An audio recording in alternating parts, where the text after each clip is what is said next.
Dude is fumbling around and it's scary as hell because it's the middle of the darkness in the middle of nowhere. A trail I like backpacking in an isolated area of Pennsylvania was the setting for this odd encounter. The trail has a short section that goes over someone's cabin property and continues on the other side of his yard. It's marked with an orange blaze so you can see where to go. Usually it's an empty cabin.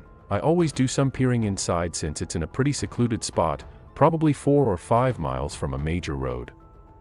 One time I was hiking through and there is a large dude grilling outside with about 15 Bud Light cans on the ground around him. I distinctly remember him saying, "Keep it moving, no food here." Which I thought was funny since I didn't say anything about needing food. Fast forward the following year and I decide to take my sister, my wife, and her best friend on a trip that takes us through this very spot. As we are walking up on it I see the dude is there again, which is odd, since I've hiked the trail 100 times and this is only twice I've seen him. He is grilling again, beer cans everywhere. I see him start to give the "keep it moving" signal until he sees who I am with. Now, the girls in traveling with are attractive so I'm nervous all of a sudden. He asks us to stay for dinner, says he has plenty of extra food. I tell him no, we are good, just trying to enjoy the trail away from the comforts of home. He gets weirdly pushy about us staying and I firmly say no thanks and we're just passing through. I hear the dude mumble to himself as we continue past his house. This is where things get weird. There is a prominent camping spot not far from this section of trail and it's late. In my head I want to keep going because I don't want to camp near this asshole.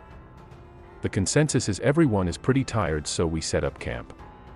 I'm nervous the whole time thinking this drunk dude knows there are 3 women camping in tents near his cabin. I never get nervous around folk I see on the trail because everyone is usually very nice and wonderful to talk to. This guy just felt off to me though.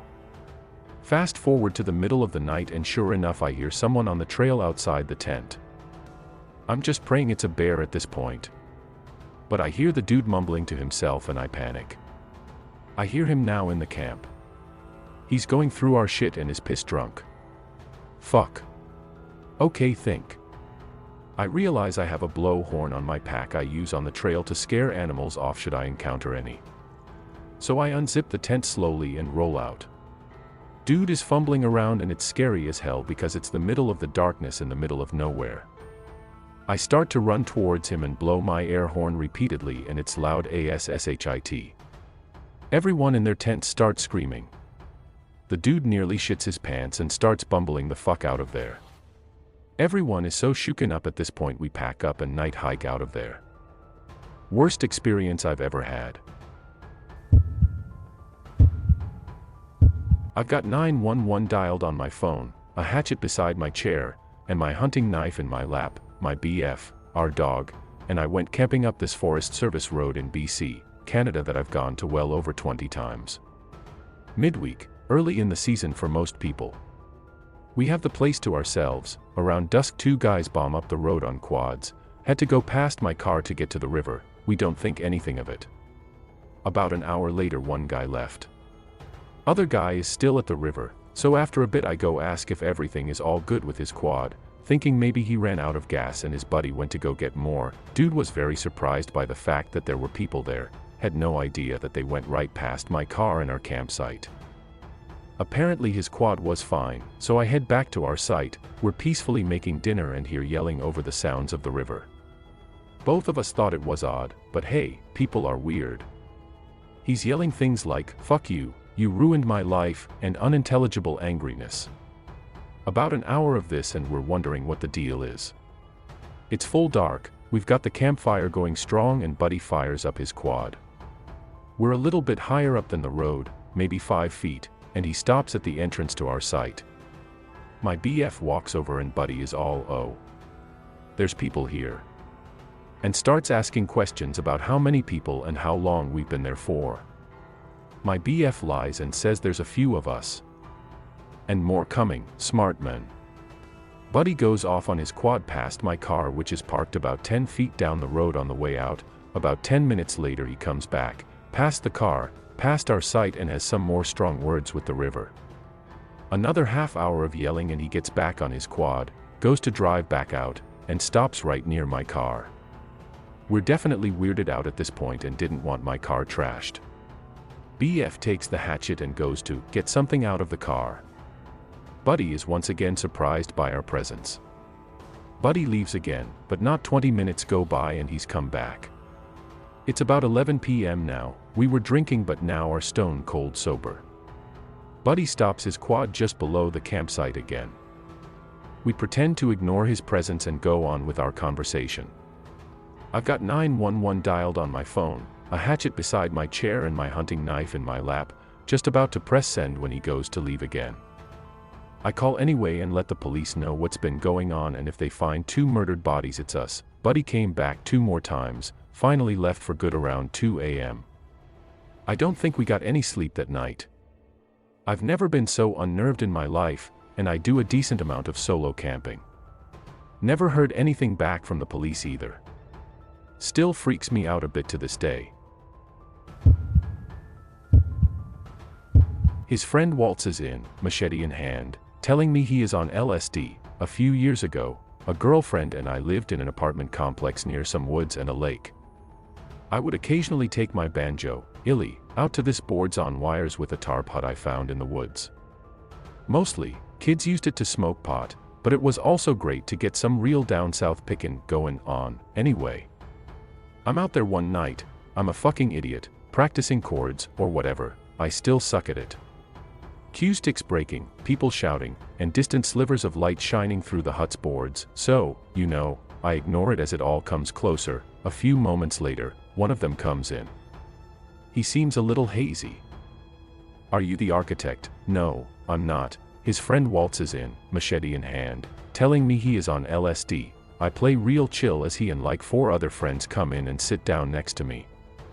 They start telling me how euphoric they feel, how the banjo playing was euphoric, I guess Britney Spears on banjo should have that effect, and how he brought his machete in case there were crazy woods people. Anyway, my then girlfriend calls. I calmly tell her I met some friends. She asked if they were high and if I was high, when one of them shouted that they were on LSD. Girlfriend wanted me to come home right away. I told her I would be soon. Really, I just didn't want to immediately upset they machete wankers just in case. Eventually, I tell them I need to get home to my girlfriend. Bonus story, I get to the apartment and get chewed out for not coming right home after she got off work. Telling her I was trying to be careful around machete LSD wankers and was trying to not die didn't matter because she was a narcissist like her then dying dad. All of a sudden we hear a single gunshot, followed by absolute silence. I camped in Northern California with a couple friends for 3 months straight in 2012. We're talking way out in the wilderness. The whole trip was a great success until we were heading south again. We set up camp a few miles outside of a tiny town as it was getting dark. The only things in this town were one long road, a gas station, a post office, and a bar. In the middle of the night we hear screaming in the distance.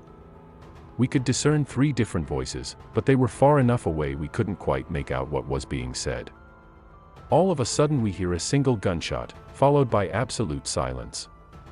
I opened my tent and looked over at my friends who were looking back at me. None of us said a word. We laid back down and tried to sleep. Scariest night of my life. A lot of people wonder if we reported this to police. What police? You need to understand that in this area one sheriff patrols 3 counties. That's it. This area of Cali is what Sons of Anarchy was based on. I know that was TV and was dramatized, but there is some truth to what goes on in these areas. The sheriff is most likely in the pockets of the drug runners. It is in your best interest to put your head down and mind your own damn business unless you want to be next. We were kids with no resources, backpacks and tents, hitchhiking through the NW. It would have been so easy to make us disappear next. For what felt like forever it's just me and some stranger in a ski mask, looking at each other, in the desolate woods. In the middle of winter. At 3 a.m., my cousins live in North Dakota, and I spent the winter break their freshman year in college. We were at their friend's house one night, drinking in her basement with some other girls, and it was really late, like 3 a.m. I was falling asleep, so I decided to walk home. They live in a desolate area, with lots of snow, and it gets really cold, especially at night, but the houses weren't too far apart, and when the moon is out it seems light out. The path we always take is straight behind the house through some wooded areas, then more open land. And as I was shuffling home through the snow with my head down, I look up and to the left, my 10 o'clock and, probably like 75 yards away, is another figure walking in the opposite direction. I saw him a split second before he saw me, and when he did he kind of jerked his arms/shoulders up a little, obviously startled from the sight of me as I was with him. I laughed out loud for some reason, just from the shock or something, and gave him a little wave like, "Oh, you startled me, haha, sorry," kind of thing. He just stood there and stared at me. I thought he was going to say something for a second, and so I was stopped too, just looking at him. He had a full-face ski mask on, and I could tell it was a dude cause he was really tall. But he didn't say anything. So for what felt like forever, it's just me and some stranger in a ski mask, looking at each other, in the desolate woods. In the middle of winter. At 3 a.m. A huge chill went up my spine and a voice said, "You need to get the fuck out of here, right now." I turned and started walking as fast as I could home. I have never been that scared in my life. I was a little drunk, stoned, and very paranoid. I imagined me walking home from the opposite perspective, and the man is running up from behind with an axe, so I literally just screamed and started sprinting as fast as I could all the way home, thinking that this guy could easily follow my tracks in the snow, and I'm gonna get murdered. Luckily I didn't, but I don't think I'll be visiting them again anytime soon.